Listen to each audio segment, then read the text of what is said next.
மையப்படுத்தி வைத்தியர் அர்ஜுனா அவர்கள் நாடாளுமன்றத்தில் பேசுகிறார். நாடாளுமன்றத்தில் பேசிய விடயம் எப்படியோ ஊடகங்களுக்கு கசிந்து விடுகிறது.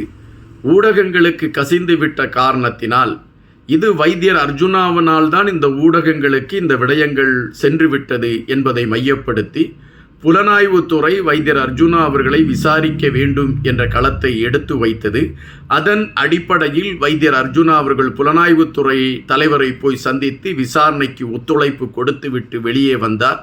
இவைகளெல்லாம் ஒரு பரபரப்பாக ஒரு மாத அல்லது 1.5 மாதத்திற்கு முன்பு நடந்த செய்தியாக நாம் அனைவரும் அறிந்த செய்தி. ஆனால் இப்பொழுது இந்த கொள்கலனை மையப்படுத்திய கருத்துகள் மீண்டும் வலுவடைந்திருக்கிறது என்பதை நாம் பார்க்கின்ற பொழுது வைத்தியர் அர்ஜுனா அவர்கள் பேசுகின்ற பல விடயங்கள் உண்மையை தவிர வேறு எதுவும் இல்லை என்பது தெளிவாக தெரிகின்றது.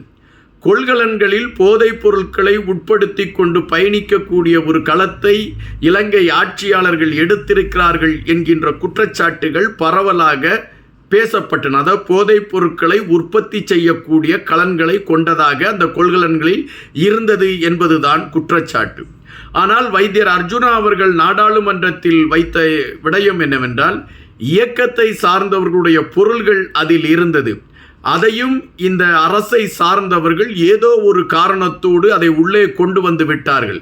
அந்த பொருட்களுக்கு என்னவானது, அந்த பொருட்கள் யாரிடம் இருக்கிறது என்கின்ற விடயத்தை குறித்து இவர்கள் எந்தவிதமான ஒரு தெளிவான பதிலும் சொல்லவில்லை என்ற ஒரு கருத்தை நாடாளுமன்றத்தில் பதிவிட்ட பொழுது அது பெரிய அதிர்வலைகளை ஏற்படுத்தியது. காரணம், வைத்தியர் அர்ஜுனா அந்த நாடாளுமன்றத்தில் பேசுகின்ற பொழுது குறிப்பிட்டார், ஒருவேளை நான் இந்த கருத்தை பேசுவதினால் நாளை நான் உயிரோடு இருப்பனா என்று எனக்கே தெரியாது. ஒருவேளை என் மீது துப்பாக்கி குண்டுகள் பாய்வதற்கான வாய்ப்புகள் கூட எழும்பலாம். ஆனாலும் உண்மையை பேச வேண்டும் என்கின்ற நிலைப்பாட்டில் நான் இந்த விடயத்தை மையப்படுத்திய செய்திகளை எடுத்து வைத்திருக்கிறேன் என்று வைத்தியர் அர்ஜுனா அந்த கருத்துக்களை பதிவிட்டார். கொள்கலனை பற்றி வைத்தியர் அர்ஜுனா பேசிவிட்டார், இது ஒரு பைத்தியக்காரத்தனம் என்கின்ற விமர்சனங்களை ஒரு சிலர் வைத்தார்கள். இல்லாத ஒரு கதையை எடுத்து கட்டிக்கொண்டு வைத்தியர் அர்ஜுனா பேசியிருக்கிறார் என்று அவருக்கு எதிரான கருத்துக்களை பதிவிட்டவர்களும் உண்டு. ஆனால் 2-3 நாட்கள் சென்ற பின்பு வைத்தியர் அர்ஜுனா சொன்ன விடயம் உண்மை என்று எதிர்க்கட்சிகள் ஏற்றுக்கொள்கின்றன. இந்த விடயத்தை மையப்படுத்திய கருத்துக்களை அவர்கள் வலுவடைய செய்வதற்கான களங்களை எடுக்கிறார்கள். அப்படி எடுக்க தொடங்கியவுடன் அரசு என்ன செய்யலாம் என்று கையை பிசைகிறது. எனவே வைத்தியர் அர்ஜுனா இந்த கேள்வியை கேட்டதினால் தானே இந்த விடயம் வெளியே தெரிவதற்கான ஒரு களமாக அமைந்தது. எனவே வைத்தியர் அர்ஜுனாவை நாம் சிறைக்கு அனுப்பிவிட்டால் இந்த பிரச்சனை ஓய்ந்துவிடும் என்று நினைக்கின்றது. புலனாய்வுத்துறையிடம் இது சார்ந்த கருத்துகள் எடுத்து வைக்கப்படுகின்றன. வைத்தியர் அர்ஜுனாவை விசாரணைக்கு அழைக்கிறோம் என்று புலனாய்வுத்துறை வைத்தியர் அர்ஜுனாவை விசாரணைக்கு அழைக்க, நீங்கள் ஏன் விசாரணைக்கு அழைக்க வேண்டும் என்று வைத்தியர் அர்ஜுனா கேள்வி கேட்க, இருவரும் தொலைபேசியில் பேசிய அந்த குரல் பதிவுகளை நாம் கேட்கக்கூடிய வாய்ப்பும் இருந்தது. அப்பொழுது வைத்தியர் அர்ஜுனா மிக தெளிவாக குறிப்பிட்டார், நாடாளுமன்றத்தில் நான் பேசியதை தவிர இந்த விடயத்தை நான் வேறெங்கும் பேசவில்லை. நாடாளுமன்றத்தில் நான் பேசிய விடயங்களை உள்வாங்கிக் கொண்டு பத்திரிகைகள் இதை செய்தியாக வெளியிட்டிருந்தால் அதற்கு நான் எப்படி பொறுப்பாக முடியும் என்று அவர் கருத்தை எடுத்து வைத்தார். இது ஒருபுறம் நடந்து கொண்டிருந்த அந்த சூழலில் இந்த கொள்கலன் பிரச்சனை ஒரு பெரிய விஸ்வரூபம் எடுத்தது. அதன் பின்பு ஒட்டுமொத்தமாக அது அமைதியை காணக்கூடிய ஒரு சூழலை அது எட்டியது. ஆனால் தற்பொழுது அது சார்ந்த கருத்துகள் மீண்டும் வலுவடைய தொடங்கி இருக்கின்றன. தற்பொழுது கொள்கலன்களை மையப்படுத்திய செய்திகள் இப்பொழுது மீண்டும் பேசுபடு பொருளாக மாறி இருக்கின்றன. அப்படி பேசுபடு பொருளாக மாறி இருக்கக்கூடிய விடயத்தில் பல கருத்துகளும் அதில் எடுத்து வைக்கப்படுகின்றது. அன்று வைத்தியர் அர்ஜுனா சொன்ன பொழுது அது பொய் என்று சொல்லிக் கொண்டு இருந்தோம். ஆனால் இப்பொழுதுதான் தெரிகின்றது அன்று வைத்தியர் அர்ஜுனா உண்மையைத்தான் சொல்லி இருக்கிறார் என்கின்ற விடயத்தை நாங்கள் இப்பொழுதுதான் புரிந்து கொண்டோம் என்று இப்பொழுது பலர் கொள்கலன் விடயத்தை மையப்படுத்திய செய்திகளை முன்னிலைப்படுத்தி பேச ஆரம்பித்திருக்கின்றார்கள். இங்கு பல தகவல்கள் அல்லது மக்களுடைய பல பாதிப்புகள், இந்த நாட்டில் நடந்து கொண்டிருக்கக்கூடிய தவறுகள், இந்த அரசாட்சியில் அரசு அதிகாரிகள் செய்யக்கூடிய பிழைகள், இவைகள் அனைத்தையுமே மிக தெளிவாக எதிர்க்கக்கூடிய ஒரு களத்தில் நிமிர்ந்து நிற்கக்கூடிய ஒரு மனிதராக வைத்தியர் அர்ஜுனா நிற்கிறார் என்பதுதான் நிஜம்.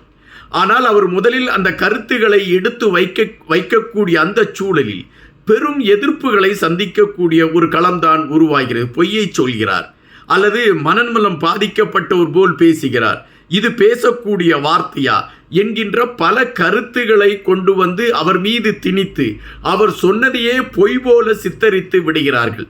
ஆனால் ஒரு சில காலங்கள் தாண்டி அன்றே வைத்தியர் அர்ஜுனா சொன்னார், அவர் உண்மையைத்தான் சொல்லி இருக்கிறார் என்கின்ற களங்கள் உறுதிப்படுத்தப்படுகிறது. அப்படித்தான் இந்த கொள்கலன் விடயத்திலும் அன்று வைத்தியர் சொன்ன பொழுது அவர் விமர்சனங்களை சந்தித்தார், நீதியின் சார்பில் வந்த இக்கட்டுகளை சந்தித்தார். தொடர்ச்சியாக அவர் மீது விமர்சனங்கள் வைக்கப்பட்டது. அவர் சொன்ன உண்மைக்காகவே அவரை அரசு சார்ந்தவர்கள் நெருக்கடி கொடுக்கக்கூடிய ஒரு களத்தை எடுத்தார்கள். இப்பொழுது பலர் பேசுகின்றார்கள், அன்று வைத்தியர் அர்ஜுனா அவர்கள் உண்மையைத்தான் சொன்னார் என்று. அப்படி என்றால் அன்று வைத்தியர் அர்ஜுனா உண்மையைத்தான் சொல்லி இருக்கிறார் என்பது நிஜமாக கூடிய பட்சத்தில் அந்த கொள்கலன்கள் யாருக்காக உள்ளே எடுக்கப்பட்டது, அந்த கொள்கலன்களை எப்படி சுங்கச்சாவடியை சார்ந்தவர்கள் எப்படி உள்ளே அனுமதிப்பதற்கான களங்களை எடுத்தார்கள், யார் அதற்கான கையெழுத்திட்டு அதை அனுமதிப்பதற்கான சூழலை உருவாக்கி கொடுத்தார்கள், அதில் இருக்கின்ற பொருள்கள் எல்லாம் எங்கு கொண்டு செல்லப்பட்டது, இப்பொழுது அந்த பொருள்கள் எங்கிருக்கிறது, அது யாருடைய கட்டுப்பாட்டில் இருக்கிறது போன்ற பல கேள்விகள் எழும்புகின்றன. இந்த கேள்விகளுக்கான விடையை இந்த அரசு சொல்லுமா அல்லது அரசை சார்ந்தவர்கள் எடுத்து வைப்பார்களா என்கின்ற ஒரு கேள்வியும் எழும்பாமல் இல்லை. ஆனால் இதற்கான விடை என்ன என்பதுதான் ஒரே பூஜ்ஜியம் போலத்தான் தெரிந்து கொண்டே இருக்கின்றன. பல நேரங்களில் சட்டங்களும் சட்டத்தை சார்ந்த பல விடயங்களும் ஆட்சியாளர்கள் இருக்கக்கூடிய பக்கமாக வளைந்து விடுவது வாடிக்கை. அது யார் ஆட்சியில் இருந்தாலும் இது தொடர்ந்து கொண்டு இருக்கக்கூடிய ஒரு நிகழ்வாகவே இருக்கிறது. தற்பொழுதும் இந்த கொள்கலன் விடயமும் அப்படித்தான்.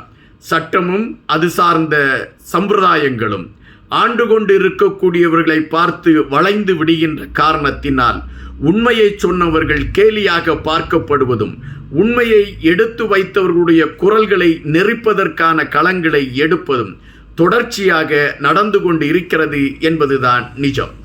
இங்கு இப்பொழுது வைத்தியர் உன்னிப்பாக பார்க்கக்கூடிய மனிதராக இந்த விடயத்தில் மாறி இருக்கின்றார். வைத்தியர் எடுத்து வைத்த கருத்துகள் அத்தனையும் உண்மை என்பதை அழுத்தமாக கொள்கலன் விடயம் பறைசாற்றி இருக்கிறது என்பதுதான் நிஜம். நன்றியுடன் இன்பா.